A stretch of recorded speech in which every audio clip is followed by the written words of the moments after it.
For all you lovely watchers on the YouTubes, this show is brought to you by B-Res Coffee Co. If you're a gamer and you need some coffee for gamers, by gamers, head over to brescoffeeco.com. Use our code NCR for 10% off of your order. And also, we're brought to you by videogamesmonthly.com. If you want to beef up your collection and you're starting to, you got an NES and you're like, I need some games, head over to videogamesmonthly.com. Pick whatever tier you want. Every single month, they're going to send you a box full of games. And when you check out in the Where Did You Hear About Us section, just type NCR and you'll get a free game in your very first box. So that's videogamesmonthly.com. And now it is time to start the show.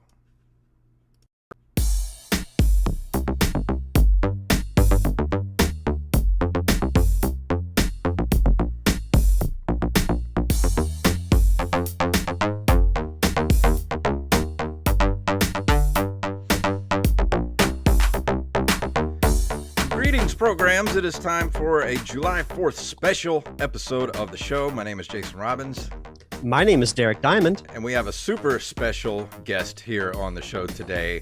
He is the world record holder for speedrunning Ninja Gaiden, Mr. Ian Scott, the RetroRunner himself. How are you doing, good sir?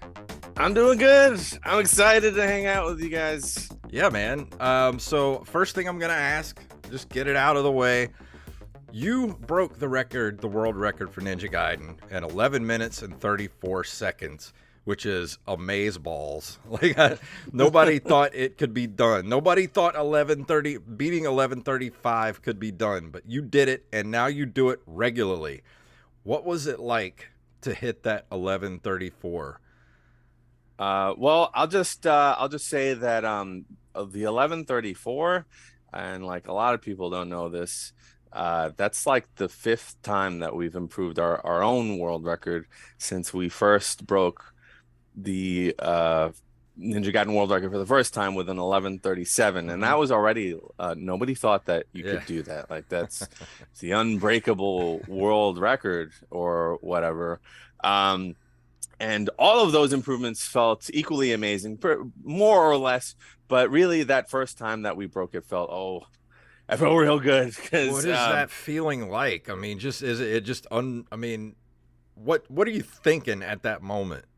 I don't know. It borders on ineffable, totally. But particularly that first one, because so many people told me that, a lot of people didn't directly tell me this, but they thought it, and in softer ways and sort of subtextual ways were kind of trying to convey to me that it could not be done, or that they were not really looking for this to be an eventuality at all. And it wasn't even a question of whether or not I thought I could do it. I knew that I had a vision in my head. I had a very specific plan, and I knew that it was going to happen sooner or later if we follow through with that vision. And it felt amazing. I harken back to this a lot, but I know this is like it's kind of silly, like video game stuff. Like it doesn't matter like that much. I'm not like curing cancer or anything, but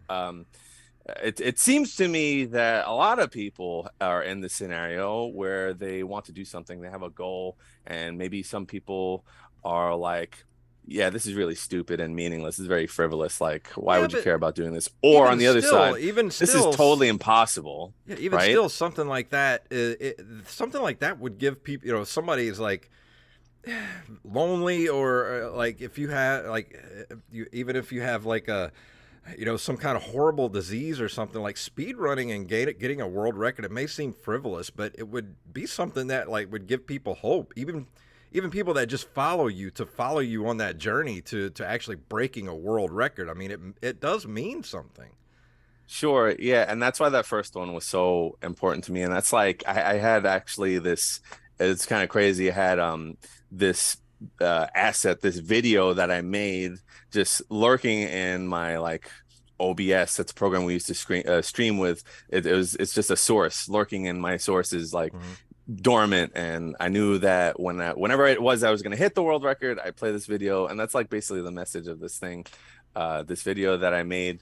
Like if something's important enough to you, don't listen to anybody, especially particularly if you have the specific vision that you know that you can follow through on. It doesn't matter to anyone else. It's important enough to pursue. Yeah. And that felt amazing to hit that goal and hit play on that video, because like a lot of times we call this the pop off, like when you hit a personal best or world record, you're like not even accountable for what you're gonna say, really. You just like explode with adrenaline and like Yeah. say a bunch of crazy shit. But I knew this was an important moment, not only for me but for my community and for people who like follow speedrunning stuff. So I wanted to have like a very succinct message to convey. And yeah, there was really nothing like that moment, and it was awesome, not only for me, for my channel, for my community, but like a lot of people, a lot of people who were just kind of on Twitch and follow speed running, or even just like retro streamers. It was like pretty amazing. Yeah. Yeah, and I think, to go off of that, even if you're not a speedrunner, if you just watch on YouTube or Twitch, wherever the case may be, I compare it to movies in the sense that it can also be used as an escape. If you're having, a bad time, if you're going through a bad phase, watching someone like you accomplish something like that can be inspiring. And even to watch for entertainment can be, an escape to make you forget about your problems for 30 minutes, an hour, however long you stream. Yeah, sure. And like to be fair, most of the time I'm not like making world records, right? Like these are like very like rare events. Most of my stream is, yeah, I'm doing attempts to speed run a game and like better a time, but most of it is just like me and my community talking about really dumb stuff, or like pop culture, a lot of pop culture. I like talking about like 80s and 90s movies and music. And like any group of friends, you develop like inside jokes. And that was something I didn't really expect to be a part of streaming, especially when I first started. That's like really important to me. A lot of these people I've spent like every day with for years, and maybe I haven't met most of them, but I know them and I would consider them to be my friends. And it became this sort of platform to foster a welcoming and cool place to hang out and like be myself, and yeah, that's like really special. That is more material to me, I think, than like pushing buttons and making pixels move. Well, I think the most fun thing about especially your community, and I'm a lurker when I go on Twitter. Most people I don't engage a fair. lot. I just like to watch while I'm doing other things and stuff like that. But I watch you and Arcus pretty religiously. And if no one knows who Arcus is, he's the previous world record holder for Ninja Gaiden, and his record stood at 11:37 for what, like 3 years, I think. I'm gonna correct you. It was 11:38. It was almost 11:38 flat, and that was his own improvement, which he had for 3 years. But he has had before we took it at 11:37. He had the Ninja Gaiden world record for 5 years. I think he made 12 improvements to his own world record, and even more massive than that, no one was even close. You got to understand that he had 11:38, and second place was like 11:44 for a very long time. That's what I was going to say. Is you two guys, like, the kind of the playful rivalry. There's no, at least I don't get any animosity, between you guys or anything. You're very, even your communities are very supportive of one another, and that's why I like the Ninja Gaiden speedrun community, because you two guys are arguably the best two Ninja Gaiden players on the planet, and it seems like you constantly kind of push each other to do better. Yeah, I mean, not directly, but yeah, Arcus is amazing, and he's been really just like friendly and just helpful to me and my channel, and like in ways aside from Ninja Gaiden, he's shared his community with my channel like many times over, and I owe like a lot of, especially my initial growth, to him, like sort of recognizing what I was doing and encouraging me to continue.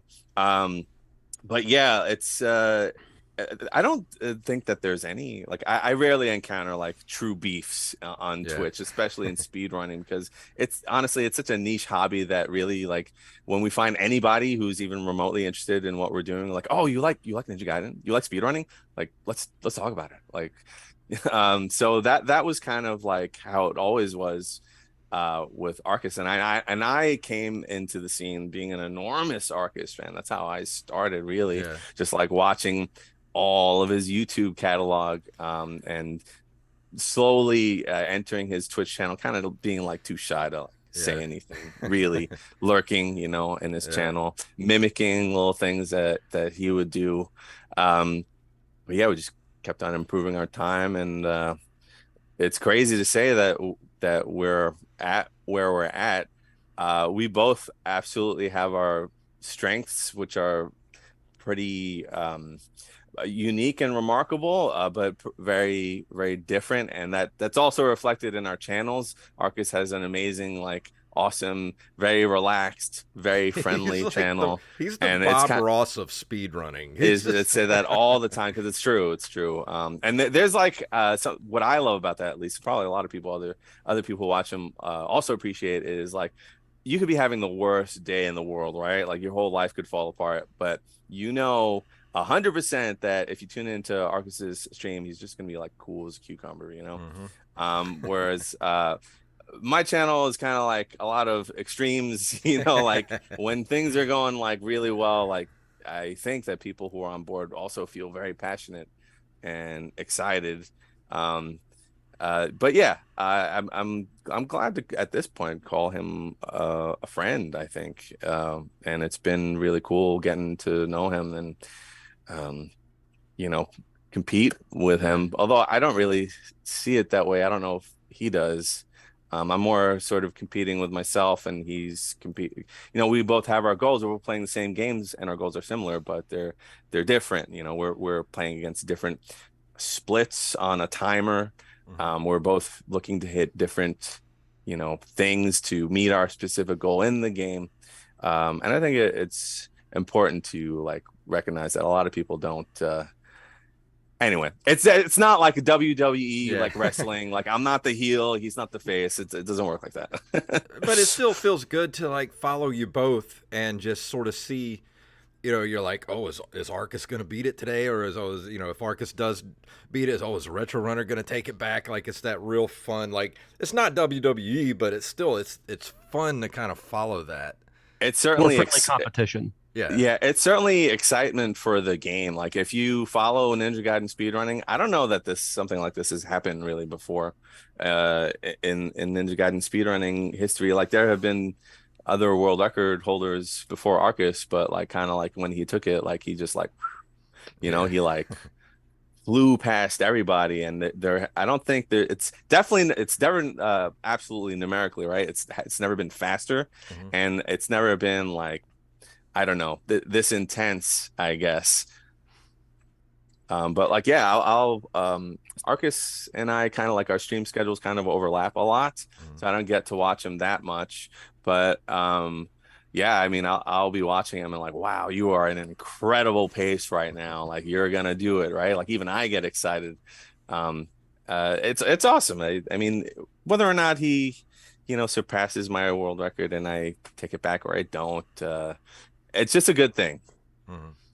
Well, I think it's actually really refreshing to hear because you hear so much negativity on Twitter, Facebook about different fandoms. I won't mention names and whatnot, but it's good to hear that it's more friendly and it's almost like a friendly competition type thing because there's just so much negativity that's around, different cultures and different fandoms of franchises, whether it's movies or games. So that's actually really nice to hear. Yeah, absolutely. And then like, so another thing, the way that we push each other is that like, I don't know that if Arcus didn't come back to the grind, like I might have stopped by now. I might have not pushed it to 11:34. I might have been okay with a 36 or a 35. But since like I watch him play and he's been on my tail, I'm like, oh man, he's getting some crazy paces. Like I don't even know if I've ever been on that pace. And then like I'll get a pace that's just as fast or faster, and then like he'll do something crazy that I've never done before.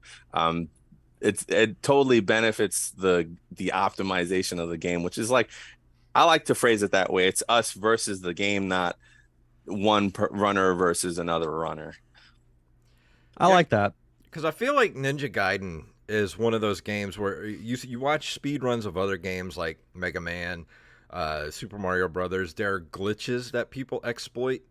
There really aren't many glitches in Ninja Gaiden to exploit. It's more about using the spin slash on the bosses, which is, you can say it's an oversight, not a glitch Maybe by the programmers. there are a couple of, maybe you could call exploits, like sword canceling. I'm almost sure that the developers didn't intend for people to do that. Honestly, Although without slash canceling, I don't know how anybody ever beat this game without slash canceling. Without it, it's monumentally more difficult without. Like I have a tutorial on the final bosses, and like the first thing that, well, it's one of the first things that I talk about is like sword canceling might seem like weird at first, but it's, even if you're doing like very slow sword, like 2 sword cancels per jump or something, it's way easier than trying to one slash him, because you're just in there for longer. You're battling him, those bosses for way longer. But I think it was, I don't know if it was a Nintendo Power or GamePro. It's one of those older magazines, does make mention of like pressing down and B to like save ammunition when you have spin slash. So it was like kind of a known thing. This is not like anything new by any means, but I think it was maybe an oversight. And in spin slash, I don't know. Nobody knows if that's like, if they intended it for that sub weapon to be that overpowered or not. I think the game is so hard, they never thought anybody would actually reach a boss with it. I think they might have, and there's a couple of pieces, little trails of evidence that I have. There's quite a few points in the game where they have like a pickup, a power up pickup, that particularly before difficult screens, that is we call it the baby shuriken, which is like the weakest sub weapon. Basically, it has one use in the run, but and I think that they knew that like having spin slash in certain screens would make it a lot easier, so they do have these little like beginner trap pickups, and I think they had an idea, at least. Maybe they didn't, I don't know if they tested it against a boss. Maybe they did, maybe they didn't, but I think that they knew that it was. They might have. That's why they don't let you keep it after the first phase of the final boss fight. And that's the other piece of evidence that I have. They strip all of your sub weapons after the first, we call it the clown nose, but after the first boss, you get, no matter what sub weapon you have, it gets stripped. But I don't know, like actually someone in my community attempted to reach out to the development team, Tecmo, back in 88 or 89. Could only reach, I think, a production manager, so no programmers. But we talked about it on this show before with me and Derek talking about, we should try to find somebody that developed for Ninja Gaiden to come on the show, so I can specifically ask them why they hated children in the 80s. Well, just like so many, particularly in that era, a little bit in the 16-bit era, but absolutely in the 8-bit era, if you were going to make a game, you wanted it to last. You wanted it had to have a lot of longevity. There were no DLCs, there were no add-ons. So you make a game that's worth 50 or 60 bucks, and you make it really easy to beat. You can rent the game and beat it and never buy it. So like a lot of games, like particularly I think Disney has been really transparent about this, that they specifically had developers make their games difficult to circumvent this sort of rental culture. That's why like a ton of Disney games are like super difficult. I mean, I guess except Little Mermaid, but but yeah, that's why that's NES difficulty. That's why it's just money, just a capital gain, really. As someone who's been reviewing quite a few Disney games the last few months on the show, I can vouch for that. Oh my God. So like The Lion King? Wow. That is so much more difficult than it has any business being. Like a lot of them are like, even Darkwing Duck for NES is pretty tough. Like to Yeah, expect like an 8-year-old kid to beat, like Yeah. no way. it would have just made me so angry as a kid playing a game, because a lot of the Disney games I haven't played until the last year or two, but still I can imagine what child me would think at Darkwing Duck or God forbid the Lion King. That game is like you think you plug in the Lion King, you're like, oh, I'm gonna play as Simba, I'm gonna play through the movie, it'll be fun. No, it's not.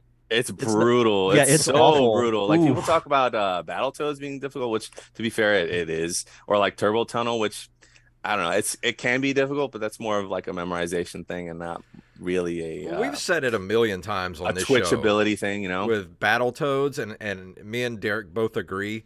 We think the Turbo Tunnel should have been at later in the game instead of like the third screen, because Yeah. the difficulty just ramped up way too fast in that game. What I love about Ninja Gaiden is the difficulty ramps at a very steady pace up The until you pacing, get yeah, to the the end. pacing in Ninja Gaiden is good, um, but I would still say to beat it like casually, if you've never seen a run, you don't really know anything about it, you're just trying to beat it, is like that's really difficult. I mean, you have infinite continues, so you're in there as long as your Yeah. patience lets you. Well, it's because But of you and Arcus, both of your tutorials on how to play Ninja Gaiden is what allowed me to be able to beat the game and become somewhat of a speedrunner. I mean, I did the Retro Game Brews Ninja Gaiden run a few years ago, and I think my final time was like 23 minutes, 47 seconds or something. I would have gotten sub 20, but I ended up dying on Jackie-O with one hit left on him. that sends you And all you the get way back. all the way back to 6-1, which is, Yeah. you have to have some mental fortitude to not rage quit when that Yeah, happens. that's a controller spike. That was like that's how I got started. I had no intention of really speed running Ninja Gaiden, you know. It was a friend of mine and myself. We would just kind of like have some beers on the weekend and pop in like some NES games. And we got it into our head that like we wanted to beat Ninja Gaiden together, and he had beaten Ninja Gaiden, but he hadn't done it in a while, like a really long time. And this is a great thing that I recommend anyone do, particularly if like you weren't around in the time, if you're a little younger, because this generation totally misses out on this experience. Like it's a one player game, but especially with these NES difficulty games, what happens is as a solitary player, you get really frustrated, mental fatigue sets in, you don't care. If you have a friend next to you, you pass the controller along and you watch them play, and you sort of like reaccumulate some like mental fortitude and resources, and like you're watching like, oh, but what if you try this, you know, like I would do it like this, like, and they would be like, oh, like this, like no, like this, and then you pass to the controller back and forth. That's an awesome experience. That's like a really fun time. So that's what we did. And it took us like, oh, I don't know, like 3 or 4 hours, and like not just one day, like 2 separate days for us to finally beat it. And when we finally did, I was like, oh, that was luck, you know, because it was, you know, we made it through there to the end by luck. And that's what like encouraged me to like, I know about speedrunning, so like I wonder what the Ninja Gaiden world record looks like. And I I'm like, still remember that. time warp hole. I still remember the first time I ever saw and I don't know what drew me to it, but just I wanted to beat Ninja Gaiden, and I think just got on YouTube and typed in Ninja Gaiden tutorial or something, and it came across Arcus, and it showed one of his very first world record runs, and just seeing him get to the very first boss in the bar for level 1, and he does the spin slash and kills him in one hit. I'm like, you could do that? Like, I've been playing this game for 30 years. I didn't know. I didn't know that either. People ask me like if I knew that as a kid or tried it as a kid, and obviously I didn't. I didn't even think to do that Nor did I conscientiously like have that thought in my brain to try it, but I think subconsciously I thought that why would you be able to do that? Like I think in the back of my mind, like if you try that against a boss, like you might get a hit in, but you just get like knocked back. Like Yeah. why would they let you do that? But yeah, that's a lot of people's experience. And I still remember the first time I ever watched a speed run was actually in person at a convention I went to. I think it was Oh yeah, 2013, I think, and it was of Mega Man X. And I had never played the game before, and it blew my little mind watching this happen. And what then I event actually was that? it was called Fanaticon. It's not a thing Okay, anymore. It only okay. lasted a Just couple of years. curious. It was in like the Birmingham, Alabama area. Oh, okay. But yeah, that Is that was where you guys are around from? Jason's from Biloxi, Mississippi, and I'm from Pensacola, Florida. Okay, I only ask because I have some friends in Birmingham. I gotcha. Alabama. Yeah. Yeah. So you mentioned. I'm sorry, finish. Okay. And I was just gonna say, like, and since then, I've learned about this culture and this fanaticism with speedrunning, and it's really fun to watch. Just because I think to myself, and then I played Mega Man X years later for the first time, and I'm like, there's no way that I could do this. So I know there's no way I could do it, but I enjoy watching other people do it. So it's really fascinating to me. Yeah. So you mentioned Mega Man X. A lot of people are like, so you must really like Ninja Gaiden, right? That's like your first speed run ever. No, I mean I do. But my first speed run and my first exposure to the phenomena of speed running was Mega Man X. Mega Oh Man X wow. 100%, and that's the category and game that I put a lot of time into, and it's the first speed run that I learned. That game is like it's one of the most technical speed runs in the 16-bit generation. I would say that pretty easily. It's like definitely up there with like Super Metroid. It's like really, really, really technical. If you yeah. want a first speed run to try, that's like it's not really the game. But that's really what sucked me in, and trying all those tricks and stuff, and like these other like parallel experiences. Like I didn't know you could do that. Like I definitely didn't know that you could do that as a kid.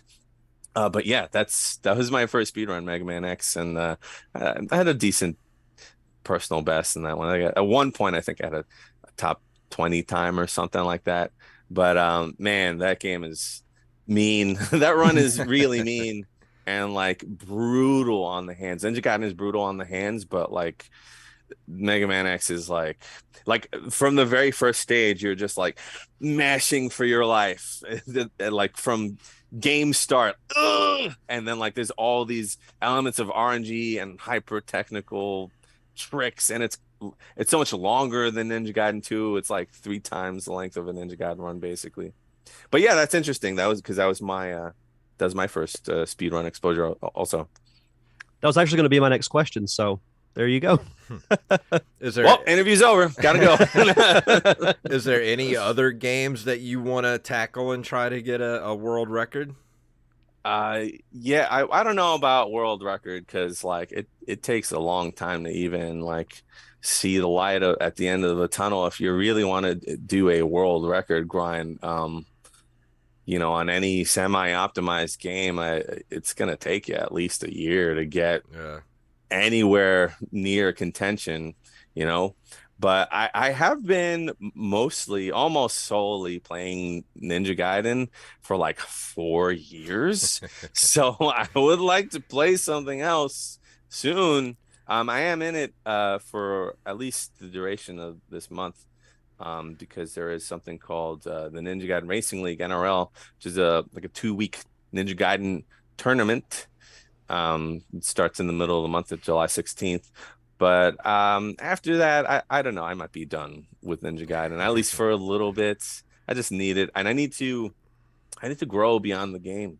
I have a lot of diehard followers and supporters, and we need to go somewhere else now. We need to Yeah. take the journey somewhere else. I would probably, my plan is, and the phrase about who laughs when you make plans, but my plan is to do a sort of shorter grind, like maybe a 90-day challenge. A lot of runners do that, a 90-day challenge of Ninja Gaiden 2, and then maybe another 90-day challenge for Ninja Gaiden 3. I don't think that I'd be interested in a world record grind for either of those games, but I would like to have experiences with them. And then actually, I won't divulge all the details because I'm a little excited about it and still being ironed out. But I'm looking at seriously getting into Legend of Zelda No Up A, which is like the main category. Enormous community, awesome community, legendary runners in that game. And it's like so different than Ninja Gaiden that I think it's a good thing for us to be able to showcase like, hey, we can do the flippy floppy mash smash twitchy things, but we can also do this. And yeah, just if you don't already follow me because it's going to involve and I won't say any other details, but it's going to involve another streamer that if you follow me, you also know about. And that's cool. Like if you gonna do sort of anything with the Legend of Zelda, because that's such a slower paced game than Ninja Gaiden. Because Ninja Gaiden is just like it's like a bullet. That game is so fast paced. Yeah, there's something happening like most of the time. Although, like with any game, or I don't know any game, the games that I've run, like you get good enough at them to know where, like, or just like have the route memorized enough to be like, I'm just holding right for like 5 seconds here, so you know I can look at chat and interact, and like almost all games have that to some degree. Some games don't, but the ones that I run have that. Whereas, yeah, Legend of Zelda way longer and totally different skill set. But I'm excited to get into it and see what kind of damage we can do. Yeah, I'm excited to see it myself. Zelda's my favorite game franchise, so I'll be looking forward to I that. see it. I see that. Yeah. So Yeah, like Mega Man 2, Ninja Gaiden, and Legend of Zelda as a kid were like, and maybe Super Mario Brothers 2, although I kind of that's kind of played out to me now, no. But have you ever but thought those about three, the original Ninja Turtles game for the NES? That's a good one uh, to speed run that too. is a brutal run too. I have a lot of friends who run that, and I'm very familiar with the run because I've watched them play it so many times. My friend Evil Alpha, Stormcrow 56K, and the world record holder Skunky. I watched them run it a lot.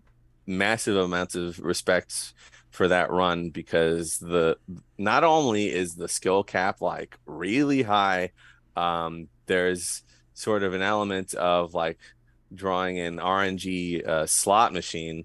RNG is random. This just means randomness, and that's what we call a random number generator. But like, there's even if you play really, really well, you have to have these things go right that are only like sort of barely in your control. And yeah, a lot of respect for my TMNT friends. I don't know if I would ever get into it. One time, me and Skunky, this was a while ago already, talked about like doing like a Freaky Friday where he would run Ninja Gaiden for a bit and I would run Turts. But yeah, that never really happened. I don't know. Again, these are only my vague plans. Who knows what could happen? You know, like I don't know. Arcus could break my record. Maybe I'll come back and try Well, to defend, or maybe not. I don't know. I almost feel like I saw after you got the 1134, you had tweeted you were just like, "That's it, I'm done, I'm done with this game." And then the next day on Twitch, there you are again running it again. I'm like, he ain't stopping, he ain't stopping. well, even if I were to stop, you know, I had to keep it sharp for Summer Games Done Quick, which was like the next hurdle. So I need to be really sharp for that. But another thing that happened, and I guess this happens a lot with speedrunning, is like, you know, I thought I was done, or that was more than likely, in all probability, going to be my last improvement. But we had a pace that like completely shattered that, with the implications of like an 1131. So I was like, I guess I'm still in it, you know. Yeah, I was Like looking at that Games Done Quick video right before we started because you just dropped it on your YouTube uh, yesterday afternoon, looks like, and yeah. I was watching. I was like, how? I mean, you almost broke the record there. Oh, not really, but it was a really good run, but not really. But thank you. So how do you keep a level of calm to be able to do that playing in front of people like that? I wish I had like a do A and then do B and then do C and you'll be fine. I don't. Truth be told, I was dying inside. Those moments away from mortal death throughout the whole thing. All right, let me just paint the picture for you because the circumstances were so crazy far away from ideal. My run was pretty early in the morning. It was originally scheduled for 6:41, so I got up at 4 in the morning. 6:41 in the morning, you were going to be running Ninja Gaiden. Yeah, I got up at God. 4 in the morning, and so I go down to the practice room. I meet up with my couch, which is, a group of friends that help you comment the run, do commentary for the run, and we had never even done that before, like a practice of that. So like I'm like a zombie, I can barely keep my freaking eyes open. The runs aren't going that great. The commentary rhythm is like all off, and I look at the schedule and it's not even it moved up to like 6:30. I'm like, oh no, we got to go. That's it. That's all you got time for. So I'm hardcore freaking out right now, right? I'm in the green room, which is basically just a square that they taped off with green tape in an area for runners to wait. I'm just like pacing around, and it's time for us to do our thing. So we get up on the stage. I take my Ninja Gaiden cart because you have to provide that an original cart of the game that you're playing at GDQ. I put it in, doesn't work. I take it out. I'm like, all right, this is very common for Nintendo. You have to play around with it. I put it in, doesn't work. I'm like, all right, I take it out, I put it in, I wiggle it around, like that should do it. Doesn't work. And like we're going through this process like a lot of times now. A lot of times they switch out the NES, doesn't work. And they had an interview that I pre-recorded that's playing. That's at the end of it, it's time to go. And like that interview is coming down to the wire. I'm like, it's not working. It's not working. So like, you're not supposed to do this. I don't recommend that you do this. It will, especially if you do it a lot, ruin your carts. So like, this is the only way. This is my last Hail Mary. I lick my finger. I swipe the cart, the actual cart inside. I put it in. It works. Like hallelujah.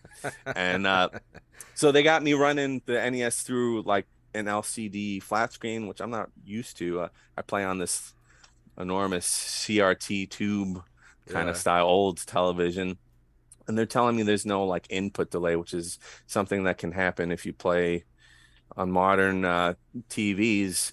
But it might have just been me freaking out, but I'm noticing like about 1,000 hours of input delay. I'm like, I don't want to do this. Can you hook it up to the CRT right here? And they were like, well, we can. I'm like, pretty please, with sugar on. And they plug it into the CRT, and the image it's the most cursed CRT. It's like, I can't even put it into words, man. It was like the color palette was insane-o, just totally not what I'm used to, totally wrong. There's like color bleeding going on. Well, even on the video, you can see everything's very orange. Yeah, you see it how it was on the video. It was even worse because for me, all the sprites were outlined in white for some reason, but there was no time. That was it. It was like, all right, you're on. And I was like, okay, well, this is going to be terrible. And it is going to be what it is going to be. But, thankfully, I guess some things are just kind of meant to go well, and some things are meant to go not that well because, we all clicked in. I started playing, and, my couch, Aquas was he was my main, like, commentary mouth. We had an awesome natural rapport rhythm going on. Everything just started clicking. I hit almost everything that I wanted to hit, and the game was very nice to me, which it isn't always. It just happened that day to show like a lot of mercy on me that I'm day. I'm convinced that Ninja Gaiden actively hates whoever's playing it. No, yeah, it's self-aware. It's sentient, and it knows. Sometimes the Ninja Gaiden gods show mercy. Sometimes they don't. Yeah, sometimes that day, I don't know, for whatever reason, it's a very merciful showing by Ninja Gaiden, and I was really excited to showcase because there's a lot of new pieces of technique, speed tech that they all save like very negligible, like 0.2 of a second, 0.3 of a second, but you keep on adding them up, and it has made the game faster. So I was very excited to showcase like pretty much all of those things that I wanted to, and particularly something that is called the plate kill on Jacchio, which is it's really difficult to kill him in what we call cycles, 1.5 cycles. Impossible. It's not impossible, but it's pretty freaking difficult. It's like a few notches below impossible. We've gotten pretty consistent at it. It's kind of like something I've been known for, like all RetroRunners like really good at the plate kill. And my friends were all like, just relax. You don't need to get a plate kill, man. Like if you don't get a plate kill, it's not the end of the world. And I'm like, we need the plate kill, all right? You don't understand. Like, shut up. We need the plate kill. I know what I'm doing.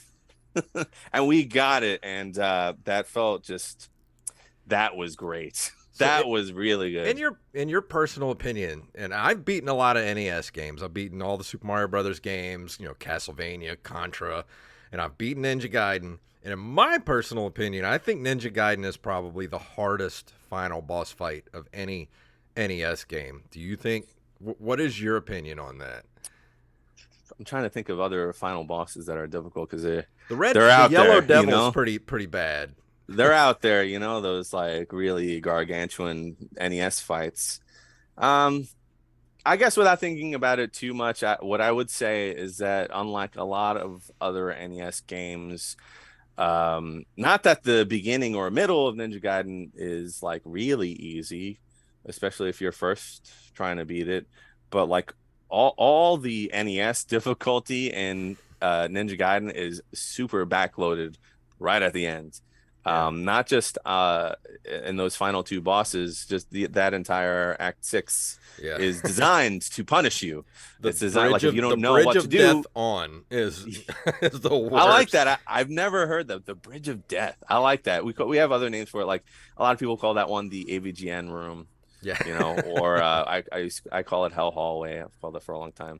But so like if you don't know what to do, you're gonna have a really bad time, and the game's gonna punish you. Not all NES games, even the NES games that are like very difficult, have that characteristic in that way. Like even Battletoads, as difficult as it is, the Queen, the Black Queen, is that her name? I think it is. Is not that difficult of a boss. Especially compared to some of the other bosses in the game. Well, a lot of bosses you can just I don't know if it's the most difficult pair of bosses, but it's up there. Yeah, a lot of bosses you can just cheese and just spam, the B button or whatever. But with Ninja Gaiden, it's if you're listening to this, you've never played it. And Derek, I don't know if you've ever played Ninja Gaiden, but once you get to the final boss, it's a 3-phase final boss fight. Yeah, the first part, which you called the clown nose, which is relatively easy if you have the spin slash. Then, of course, you come to the second phase, which was Jacchio. You get no sub weapons. Your sub weapon, your spin slash, gets taken away from you, and Jacchio floats from back and forth at the top of the screen. And I think, my personal opinion, I think they messed up his hitbox when they were programming the game because it's way too high. And not only that, he's going back and forth.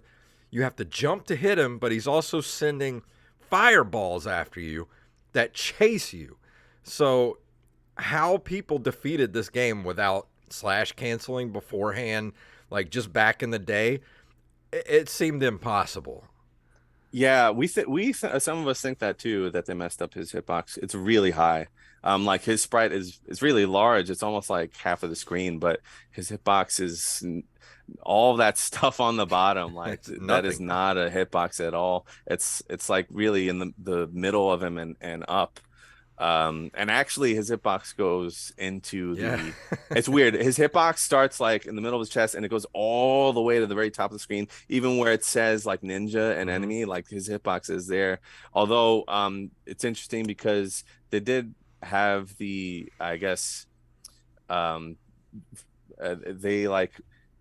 programmed it so that your hitbox of your sword is not active in the heads-up display, but he has a hitbox that's up there. So yeah, I think they like messed it up a little bit. And then But if yeah, you it die, makes the fight very difficult. and then if you die, you get sent all the way back to 6-1, which is, like you said, it's controller throwing anger at that point. Yeah, that's a control spike walk away from the TV. But I honestly think the Jackio fight is harder than the Demon, which is the final third boss. Yeah, I would agree with that. Because I mean, as long as you can just dodge the shrimp, you'll be fine on that final boss fight. Like we have no control over what the demon is going to do exactly. At least Jackio does the same thing every time, but like even to do it like semi-capably, you need to know a lot, to take advantage of the fact that he does the same thing all the time. Especially because, like you said, his projectiles home in on you. But yeah, I would say that Jackio is the more difficult fight. I would say that Jackio is the more difficult fight casually and in a speed run. I think both of those apply for sure. And before we start to get out of here, I want to ask you about music. But Derek, do you have any more questions for him? Nope. That was going to be my next thing. So you read my mind, sir. Yeah, you're a guitar player as well. And I'm a drummer. I've been playing, drums for 30 years. What is it about speedrunning and musicians? It seems like musicians are attracted to speedrunning.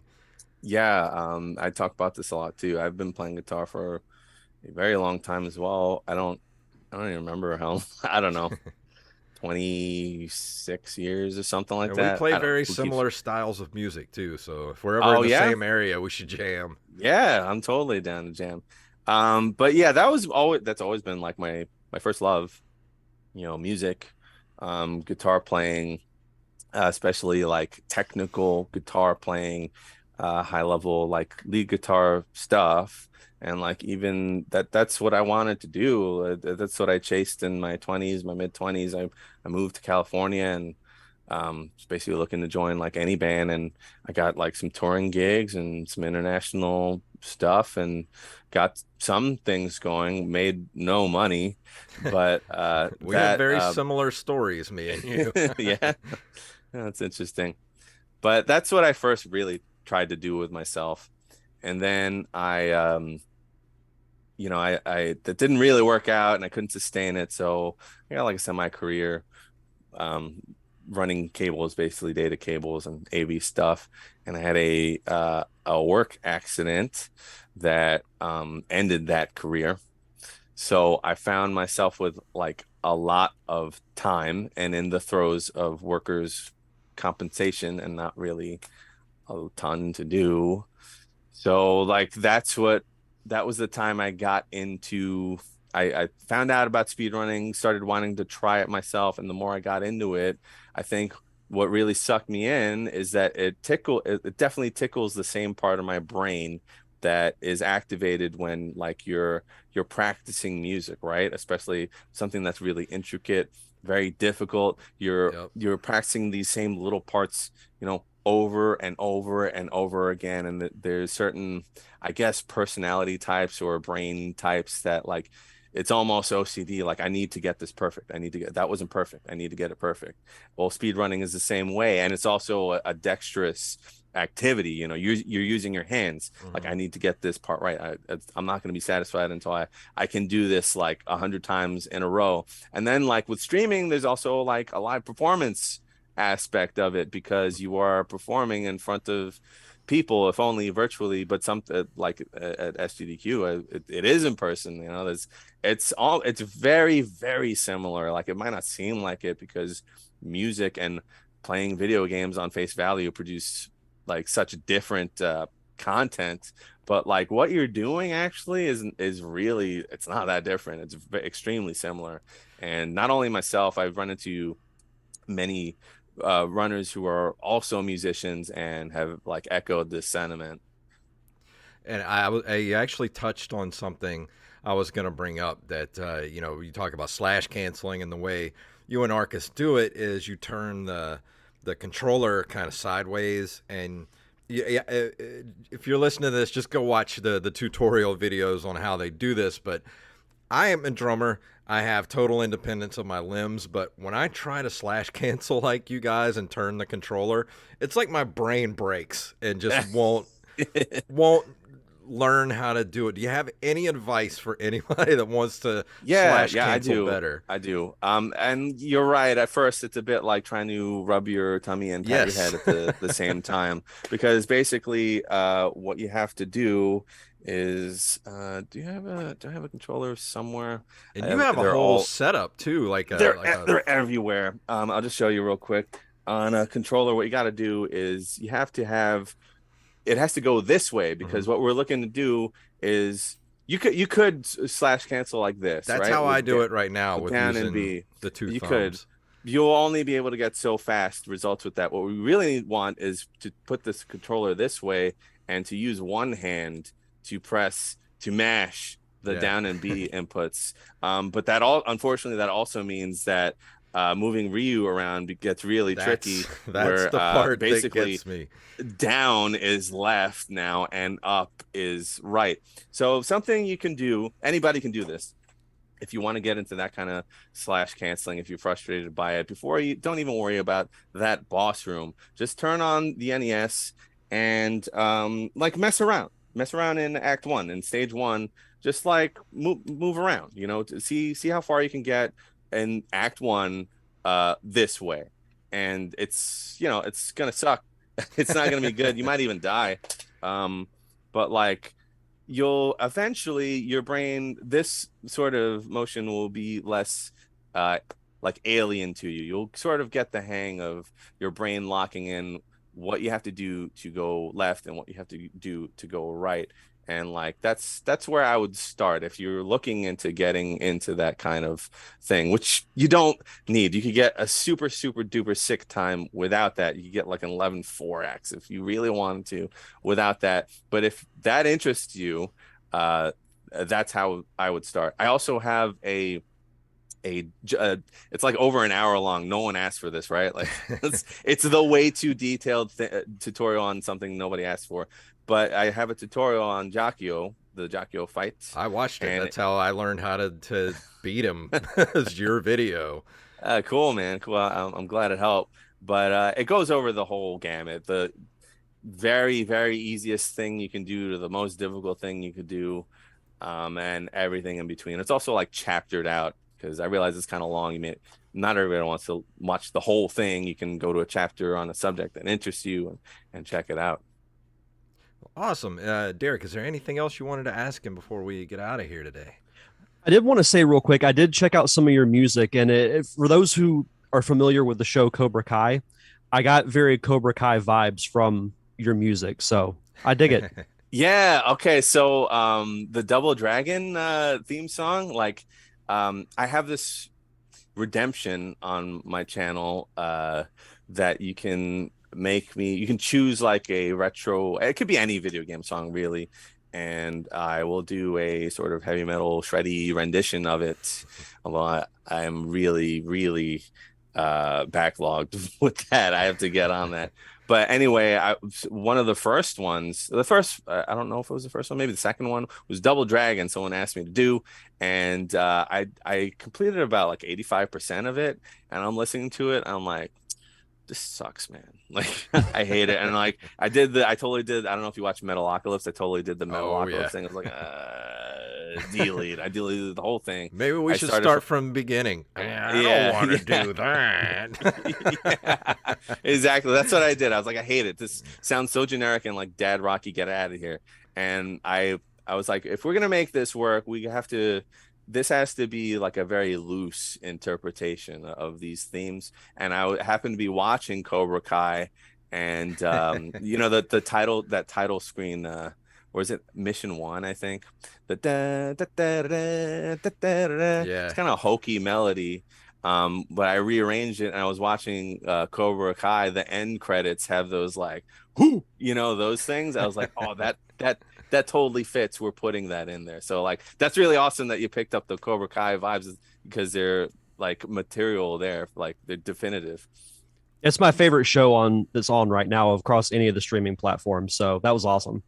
Yeah, that I have to get back into it. I really liked season 1. And then Hmm. I don't know why I dropped off in the middle of season 2. I don't even think it was like I didn't like it. I just kind of like, I don't know.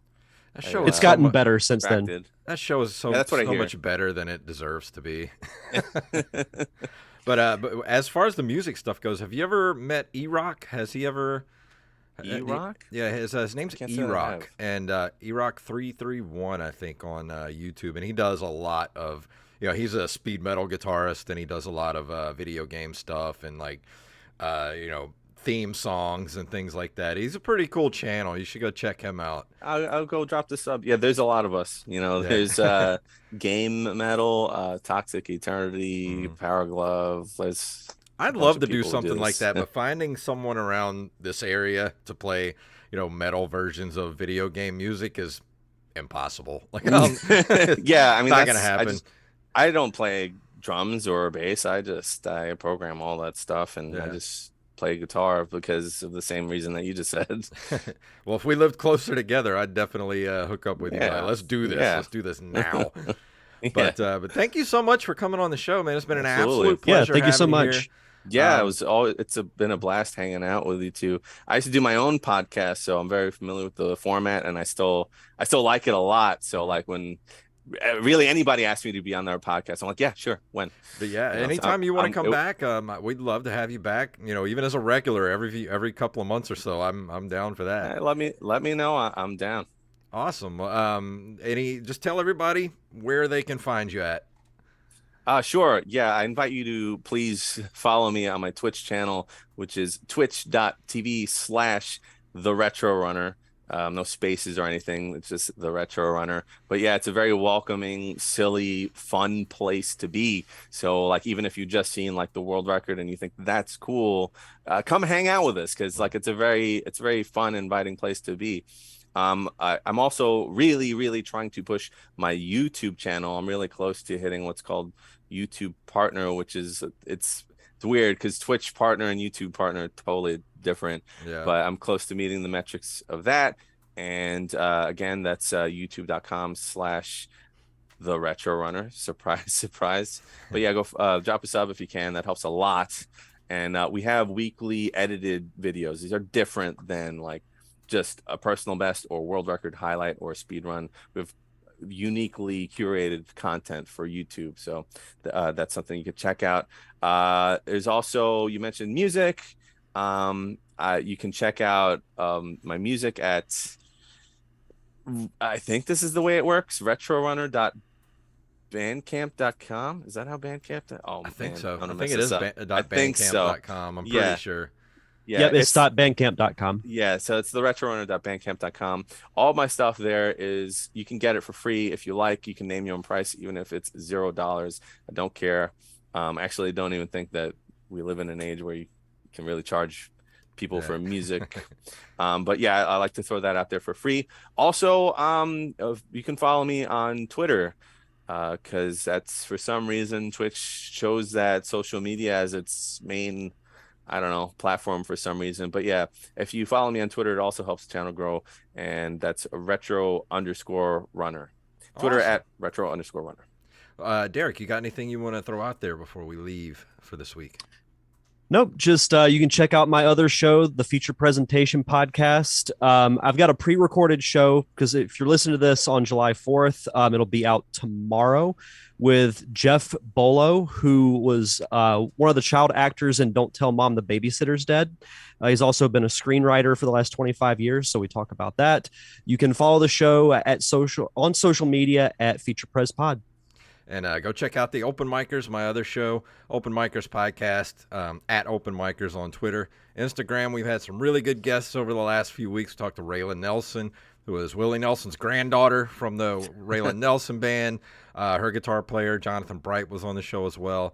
We've had a couple of hostful episodes where we talked about conspiracy theories And that was a fun episode. So go check it out at Open Micers on Twitter, Instagram, and we're going to go ahead and get out of here. If you'd like to email us, you can email us at nerdcaveretro@gmail.com, facebook.com/nerdcaveretro, Instagram and Twitter at nerdcaveretro, and individually at jfunktastic and at Derek_Diamond. We have merch for sale, ncrmerch.com. I still got to get the Planet Juice shirt up on the show. We did a Final Fantasy review last week, and I termed Planet Juice. So that's Mako or whatever, right? Yeah, Mako. Now I remember. A week later, we find a week out. later, somebody reminds us it's Mako. But I got to get those Planet Juice shirts up. And Patreon.com/NerdCaveRetro, as little as $1 a month, keeps the commentary tracks coming. And if you can't do that, I understand times are tough. Leave us a review wherever fine podcasts are given away for free. So Derek, please tell them what it's all about. May the way of the hero lead to the Triforce. Yes.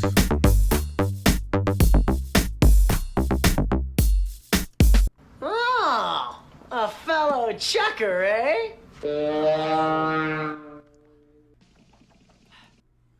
And that's it. Thank you guys. Thank you for watching us on YouTube. We will see you guys next week.